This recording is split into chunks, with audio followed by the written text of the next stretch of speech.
Roger that. Confirming fire. The enemy has been destroyed!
totally my type. Nonsense.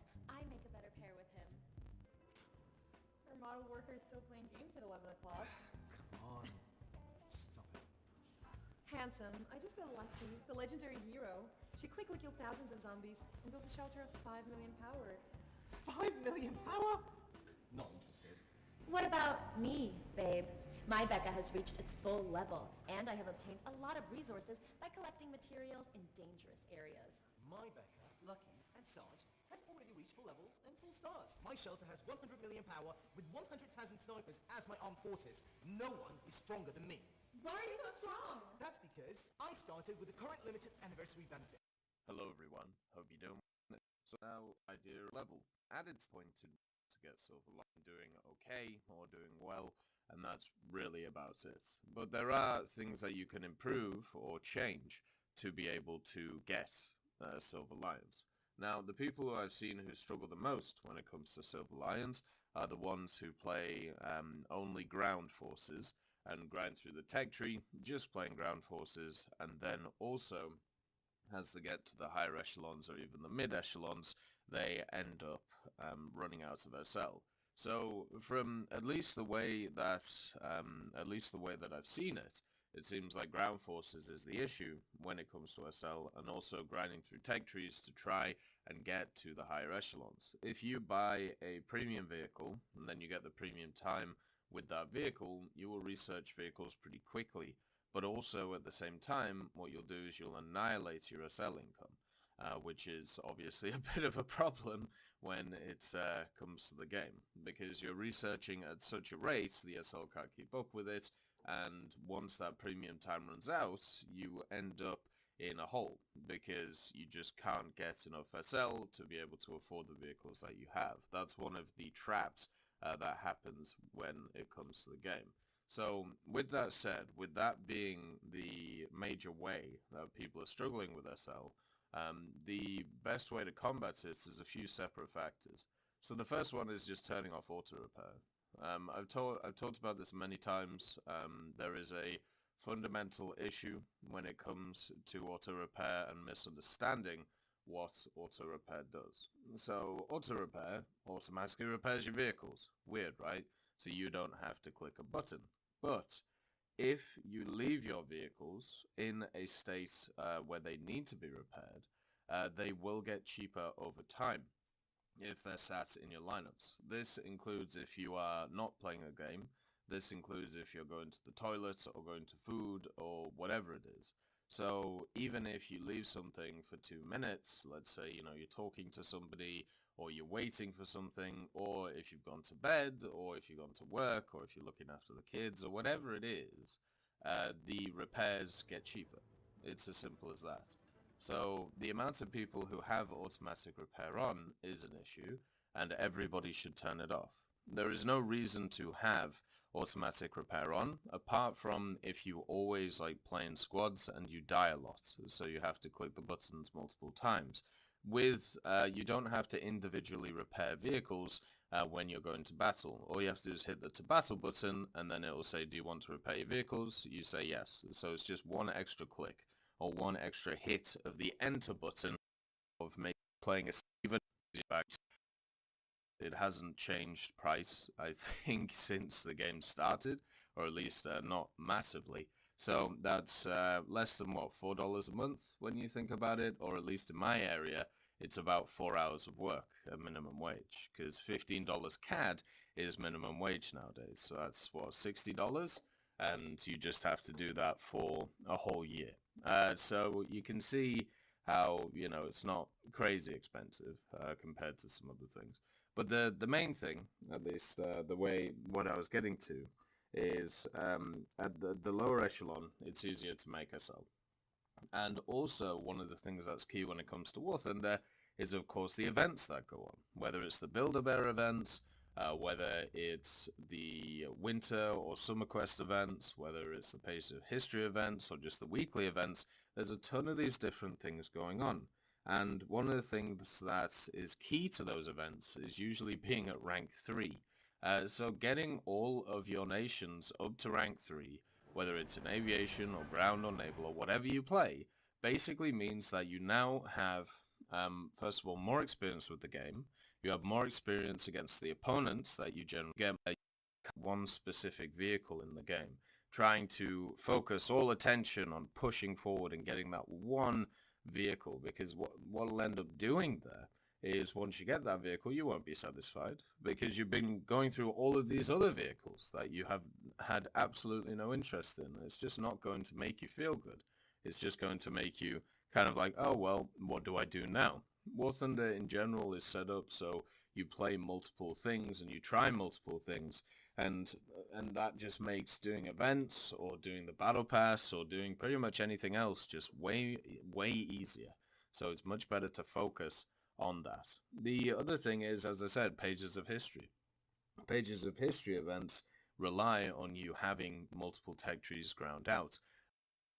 The drone age has begun in the large-scale military online action game War Thunder. Whether it's just to like the mid-tiers or whether it's to the high tiers, and every time you complete one of these events, you end up getting a booster. And you can, well, you either get a booster, you get a camo, or you can even get, I think, still a day of premium time. So at the end of the day, the worst thing you're going to get is either some SL, or you're going to get a booster, which you can use in future battles. And that means that it's easier for you to get RP, or it's easier for you to get SL, and everything is just more simple. Like, I don't know how else to put it. And the simple thing at the end of the day is, in order to make SL, you just have to not focus on that one big thing at the top of a tech tree and just change mindset on how you approach the game. You need to play multiple game modes, you need to try multiple tech trees, and you need to focus on stuff such as dailies and specials and the mini events. And even the major events, instead of, you know, that high echelon top grind. Everything I always hear from people who focus on that top grind, why not try well? So getting for the vehicles and stuff, that's all I really do. And doing that means that you don't just think as a game mode. Have you ever been in the situation in which you have finally finished researching that one fighter jet that you've wanted to get since you downloaded War Thunder, only to have your excitement crushed by coming to realize you're still 500,000 silver lines short of buying it? Well, you're not alone here. Players have been complaining about Gaijin's economy nerfs for quite a long time now, and it has become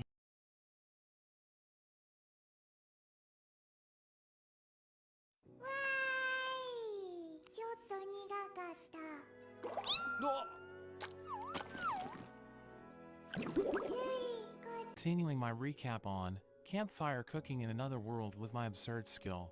If you are enjoying this series, help out the channel by hitting that like button and subscribing to the channel. Special thank you to Royal to thank. Mukata is shocked to hear this, and Willem says it would be a problem if Fell's master was too low ranked. In exchange for ranking him up, Willem has some requests for him, but Mukata isn't too keen on doing regular work, so he tries to decline. But Willem mentions that he actually wants Fell's help to take on some A and S ranked missions for him. Fell is confident he can handle any mission, and Willem is happy to hear this, because there are no adventurers that can normally take on those jobs. Willem says that he will tell the other adventurers not to mess with them, and Mukata thinks he can trust him, so he makes a special request. He reveals a bunch of high-ranked monsters that he's been keeping. Willem and the Butcher are shocked to see the monsters, and the Butcher has never even seen a chimera before. Mukata explains he kept them hidden because he didn't want to cause a scene. He wants to sell them to the guild, but Willem says that they don't have the money to even buy the chimera from him. The Butcher gets excited to work with a blue ogre, and Mukata wonders what's special about it, but the Butcher says it's a unique S-ranked monster. He points out the Orc King, which is also an S-ranked monster, with its ability to control all other orcs. Mukata can't believe all the S-ranked monsters that Fell has hunted, and Sui pops out, saying that he wants to be strong just like Fell, and Mukata starts to get nervous. Willem tells him to come back the next day, when his new card will be ready. Later that night, Mukata wonders what they should have for dinner, and Fell wants meat as usual.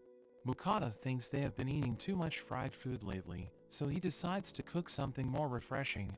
He boils up some rockbird meat, prepares his vegetables, and then starts shredding the meat.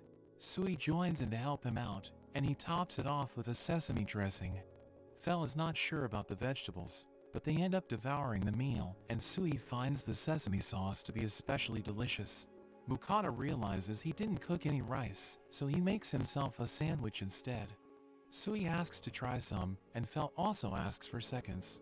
After the meal, Fel rests, but Mukata thinks it is pretty cramped for him, since they are used to sleeping out in the wild. Mukata takes out his futon to make it more comfortable for him, and he instantly falls asleep. The next day, Mukata goes back to the guild, and is surprised to see his new card is silver. He now has a 6-month time limit to complete his missions, so it shouldn't be getting deactivated. Willem goes on to pay Mukata. Calculating the value of all the monsters he sold, the red serpent was worth 200 gold, and the blue ogre was 432 gold. Mukata is shocked at the value of everything, factoring in the goblin subjugation as well. It comes to a total of over 1900 gold. Mukata is left speechless, and starts to worry about people coming after him. Willem reveals the 2 missions that he wants help with. The first is subjugating a group of metal lizards. With their metallic skin, they are practically immune to physical attacks, so no one has been able to take this mission. Mukata thinks back to a creature that Fel brought him, and thinks it could be trouble. The second mission is to hunt a herd of bloody horned bulls, which have been causing trouble in a beginner hunting ground. Willem warns that they have quite a wild temperament, but Fel says they are delicious. Willem says it's a very popular meat, and hopes they could even sell some, but Mukata has other plans, thinking of it as beef, and getting excited to eat steak again. As they leave the guild, Mukata thinks they should head off in the morning. Fel wants to go right away, but Mukata says if they did, they would end up arriving at night, but Fel just wants to have steak as soon as possible. Mukata makes another offering to Ninri. This time it's a range of Japanese desserts. Ninri is surprised with the new sweets, and as she tries them, she is amazed by their tastes and different textures. Mukata wonders if she will get fat eating so many sweets, but Ninri says it's impossible for a goddess like her. As she enjoys herself, the other goddesses grow increasingly annoyed that she is keeping it all to herself. Mukata stops by Lambert's store, and he is interested in buying a new bag. Lambert shows him a number of different bags, each made with different materials, but it's going to be for carrying Sui, so he lets Sui pick for himself. Sui picks the one made out of red boar leather, and Mukata goes on to pick out a belt, as well as some new shoes. He considers buying shoes from his shop, but decides it's better not to stand out too much. It comes to a total of 11 gold, but Lambert insists on giving it all to him for free, since Mukata saved his life, and served him such a high-quality meal, so Mukata thanks him. Lambert asks about the black serpent that they ate, and wonders if Mukata still has the skin, but Mukata says he already sold it to the guild. Lambert gets disappointed, and mentions there is shortage of serpent skin. He dreams about getting his hands on some red serpent skin, and Mukata feels bad about selling it all to the guild. Lambert tells him if he gets any more serpent skin, to sell it directly to him, and Mukata agrees. After they leave, Fel feels like eating serpent, since they were talking about it so much. Mukata thinks about how good it tasted, so he decides to cook it again. He starts marinating the meat, and is ready to give Fel all he can eat. He starts frying it up, and when he tastes it, Sui and Fel complain he is eating without them. Fel wants to start eating, but Mukata fries the meat for a second time. As the two start eating, they find it even better than last time, since it's twice as crispy from being fried twice. After their meal, they are completely stuffed. Mukata keeps cooking, and Fel says he can't eat anymore. Mukata says it's for himself, and he plans to put some in storage so he can have some whenever he wants. Mukata enjoys a beer, as Fel and Sui head to bed. He reflects on his adventure, and feels lucky to have found such companions. But that's where this video ends. I hope you enjoyed the video. Remember to like and subscribe.